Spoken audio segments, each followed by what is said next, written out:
Father Joseph Freinademetz was the first Divine Word missionary to go to China, a pioneer. The Divine Word missionaries were founded by Arnold Janssen, and Arnold believed that the proclamation of the good news is the first and greatest work of charity. Joseph Freinademetz became the missionary to help people in the fulfillment of that proclamation. He came from a hamlet called Ois, which lies in the heart of the Dolomites in the Garda Valley, which is in South Tyrol. They have their own language called Ladin, and he was called Ujop in his language. Even as a 10-year-old, he went to Brixen to study, and since there were no roads, he must have been frightened each step that took him from his home. Later there would be more and more steps and greater distances away from his beloved homeland. The aim of this journey was his life's goal, to live for God and for people, and particularly for Chinese people.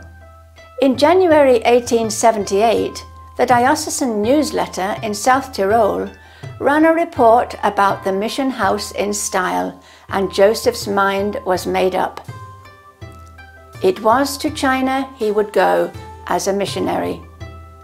But when he arrived there, the startling truth was that China was such a different culture. Everything was different. Everything was strange to him. He described his life there as rich in suffering, that thorns covered his paths. He was a pioneer. He was alone. He said if the missionaries did not have a higher motivation, they would all sail back home on the next ship. How did he survive? With great earnestness, he began to study the Chinese point of view, customs and traditions, the Chinese character and expectations. He knew that it all depended on his inner transformation. Joseph was called Fu Shen Fu, lucky priest in China, and actually Joseph was lucky. He came from a mountainous farming background, and these kind of farmers do not easily get discouraged.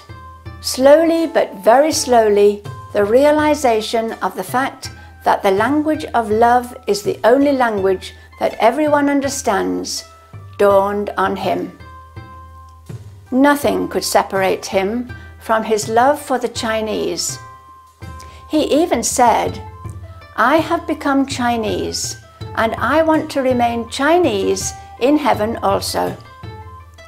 Nothing else will do for a missionary but to accept that an inner change, conversion, is needed. And in that mountainous farming community, his family was steeped in a deep and lasting faith. For him, the faith was a precious heirloom which he could not just keep for himself. He had to pass it on to others. He became an itinerant missionary. He walked from village to village for weeks, sometimes months at a time, accompanied by a faithful, half-blind Chinese companion.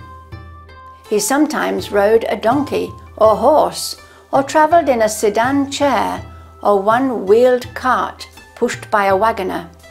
He got to know the region like few others, and not only the region, but above all the people, their way of thinking, their customs and usages, their disposition. It was not idle curiosity, but the more he learnt, the more he came to esteem them, and the more reverently he spoke of them. At the end of his life, when he was confined to bed and surrounded by his brothers, one of them said to him, "We promise you to continue working in your spirit." To this, Father Freinademetz humbly said, "You wish to continue working in my spirit? I was far from doing everything well." The Church canonized Saint Joseph Freinademetz on the 5th of October, 2003. and now sets himself before us as a model. We each have our own story of our faith, and we know we have to pass it on to others. To do this in China was his special calling. We must ask ourselves, where is our China, the place where we meet those people in our life to whom we are obliged or privileged to pass on our faith in a concrete and tangible way? And if you get the chance to visit Ois, which is the birthplace of St. Joseph Freinademetz, you will find it a place of quiet retreat and refreshment for your souls.